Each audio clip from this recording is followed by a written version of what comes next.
Friends నమస్తే. So GST అంటే మనందరికీ తెలుసు కదా, గూడ్స్ అండ్ సర్వీసెస్ ట్యాక్స్. ఇది మన దేశంలో ఉన్న ఒక బిగ్ ట్యాక్స్ సిస్టమ్. యాక్చువల్గా ఏంటంటే సామాన్లు సర్వీసుల మీద పడుతుంది.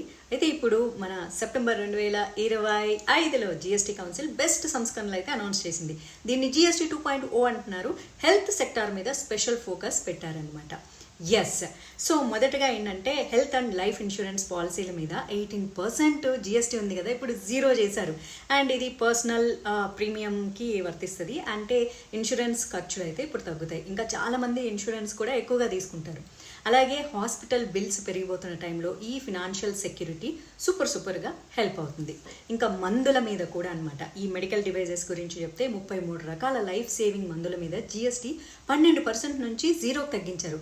క్యాన్సర్, రేర్ డిసీజెస్కి సంబంధించిన 3 ఇంపార్టెంట్ మందుల మీద కూడా 0 జిఎస్టీ. అండ్ చాలా మందుల మీద 12% నుంచి 5% తగ్గించారు. మెడికల్ డివైజెస్ మీద కూడా రేట్లు చాలా తగ్గాయి. ఇది ట్రీట్మెంట్ ఖర్చుల్ని తగ్గించి పేషెంట్స్కి రిలీఫ్ ఇస్తుంది. సో ఈ చేంజెస్ అయితే పబ్లిక్ హెల్త్కి ఒక బిగ్ విక్టరీ.